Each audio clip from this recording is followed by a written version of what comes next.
Right then, guys, it's round 7 and 8 of the 2024 World Rallycross Championship. We're in Montalegre. For me, Klara, this is like a proper old school rallycross circuit. I love it here.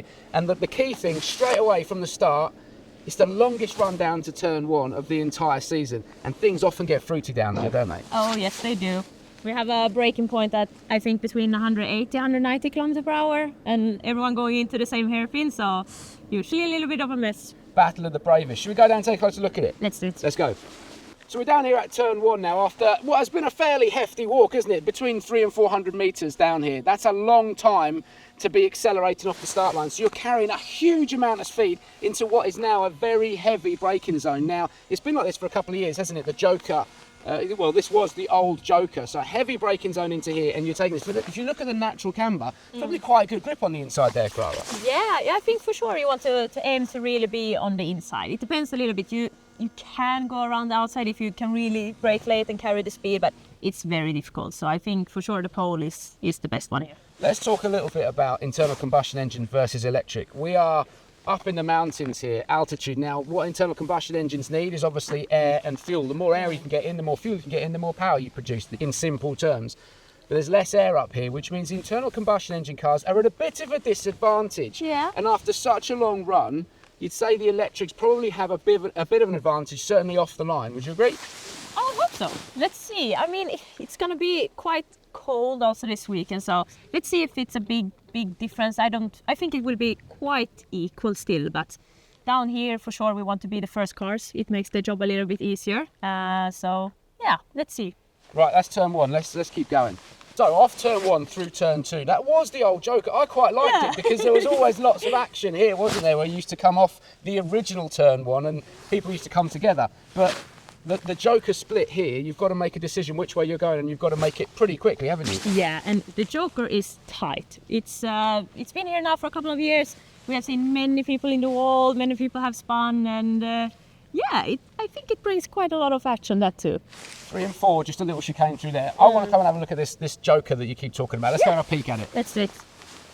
So we're in the Joker now. The first thing you'll notice is we've come off the tarmac, we're straight onto the loose, which makes braking very, very difficult into what is a super tight little left-right chicane. Yeah, it's here you really need to carry a lot of speed, but you also need to get the weight transfer done in time. Otherwise, as many people have done, you end up in a wall or spinning out by yourself. Let's walk this, Klara. So the line through here is obviously you're staying quite wide, and you're staying here to then turn in reasonably late, I guess, to get a good exit on the way out. Yeah, exactly. You want to be almost kissing the wall here, just to get the tight line and then flip it over and start accelerating straight out of the merge. And then, of course, we were talking about the old Joker merge, which was always fruity. Yeah. But there's been a bit of action on this new one as well, hasn't there? Yeah, it's been a little bit of drama. We're seeing some drivers come together and pull off some good rules. So I think we'll see even more this weekend. There's I mean, like on the normal lap, you're carrying huge speed into this left-hander, and off the Joker, you're going to be carrying huge speed off as well. So there's the opportunity for two cars to kind of come together that way. Exactly. We've seen it before. Anton Martin and Jan Spelman had a fairly big moment here as well. Yeah, they did. And my teammate Niklas did a good move around Seb, around the outside with the undercut. So yeah, you need to really figure out what you want to do when you come out here, because it's so high speed and you don't have so much time to think, really. There is such an opportunity here when you look at this. Yeah. And obviously you're relying enormously on your spotters. Yes. But you've basically got the inside into the right hander there, so there is opportunity to stay wide and just leave it up the inside of whoever is on the normal lap. Exactly. Cool. Where you come off the Joker, someone's got the inside here, but you're going to have the inside for there. What would Jussi be saying to you? Tight. Just tight. Yeah, and that's just enough. tight. That's enough for you to know. Yes, that and I you're know going to have a someone's car there. Yeah. Otherwise, he just says it's yours, and then I do what I do. So if you were to say it's yours, you'd be coming back over this way off the Joker. Yes. But if he says tight, you're going to be over here somewhere, hopefully slapping up the inside of somebody. Exactly. Nice. Tight. Simple as that. Yeah. So Klara, we've come out of the Joker, and you have just said to me that this is the best section of circuit of the entire calendar, and I can kind of see why. You know, it's like a roller coaster. You're coming through left-hander, through that tight on monster curves, and then heading uphill into this blind section. Talk us through it. Yeah, it's so good. Like, you need to set up this whole section straight from turn 5 going into 6, have a nice late apex here, and then here you just need to send it. Like here you need to dance with the car, you need to flick it or use the handbrake if you want, and yeah, just send it over the curve really. The one thing you don't really see, you probably won't see on the camera, is the elevation drop and then rise straight away, and then it is completely blind. So you've got to be so brave going into there because you don't know what's on the other side. Exactly. Like when you go up here in turn 7, you will be pointing at the spectators, giving them a hello, and then you go on. Like you need to be really aggressive and brave here. Otherwise you're too slow and you miss the whole momentum. Well, and that's the thing, isn't it? Like if you're not committed through there, you're going to leave a lot of time in this section. Yes, for sure. And here it's also setting us up for, I would say, the best overtaking possibility of the course. Which I'm guessing is up the inside into here. Yes. Or halfway through here. Yeah, halfway through the long right-hander. The one thing I would say as well is you've got to get the car, considering the attitude of the car at the apex of the corner, you've got to get it rotated very quickly because straight away you're into this right-hander here. That will be what, turn 10? Yeah. As soon as you land here, you just need to pitch it over. A little bit handbrake maybe, depends. But then also, here's a lot about track evolution. Yeah. There is tarmac on the inside, which brushes out sometimes, and then maybe you need to be a little bit more straighter. So it's not easy, but it's really fun. And the other thing, I mean, you mentioned track evolution. The weather is so unpredictable. We've seen snow here before, haven't we? So it can rut up quite a bit as well. Yeah, and I'm heard it will snow tomorrow, but let's see what happens.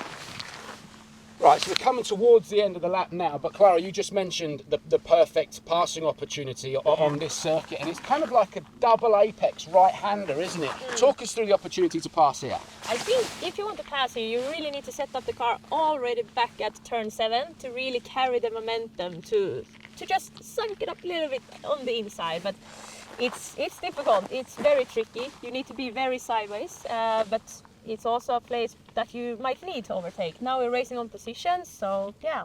We've seen it done before, haven't we, where someone will just come in, just leave the door open slightly off this first part of the corner, the right-hander here, and you can just get your nose in, and maybe with a little bit of encouragement, just create a gap to get up the inside there. So that is a great opportunity. You also said around the outside, which I think is super brave, but it has been done. Yeah, I did it last year. I would say it was my best overtaking I've done on Seb here, the last lap of the final, because it started to rain and he had a slow right front puncher. So I went for it. Stuck it, and it went okay. Nailed it. Yeah. Job done. Take that, Sebastian Loeb. Right, so we've come off that right-hander and we're into this chicane. This is quite famous, isn't it? The first thing you'll notice is the size of this curb.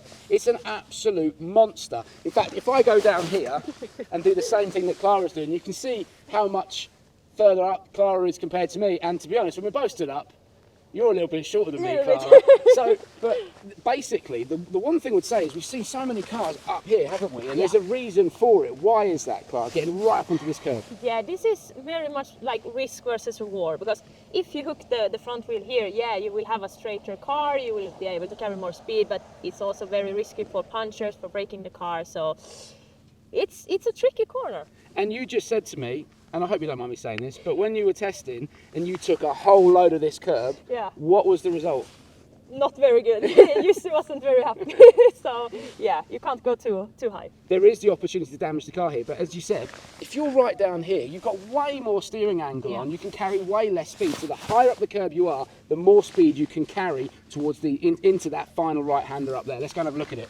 It's a mega lap here in Montalegre, but for me, Klara, this is probably the most important part of the circuit to at least get right. The final little chicane. Now, we've seen OC Baby have a massive off here in the past as a result of getting it wrong here on the way into the corner. And you know, we also see the cars over the weekend being right up again, literally rubbing. In fact, if you have a look there, you can see where cars have been rubbing the apex of the corner. But you've got to get this right because it determines your exit speed all the way back down into turn 1, and it's so far away, so you don't want to leave people the opportunity to leave the door open to get the inside here. No, it's so important, and you're also dragging in the braces and you're dragging the gravel onto the tarmac, so it can be quite sketchy, but it's a very important corner. So as you're coming through here, again, you're talking about the gravel being pulled on here. Is the is the grip becoming more inconsistent Yeah. with every single lap? Yeah, I would say so. You need to trust yourself here for sure. So you don't really know with each lap what grip you're going to be faced with as you come through there. You figure it out in mid-corner. And you are carrying massive speed through there. Yeah. There you go, that's a lap done, and it is a long run down into turn one. It's mega. Have a great weekend. Give me a high Thanks. five. Good luck. Enjoy Thank it. you.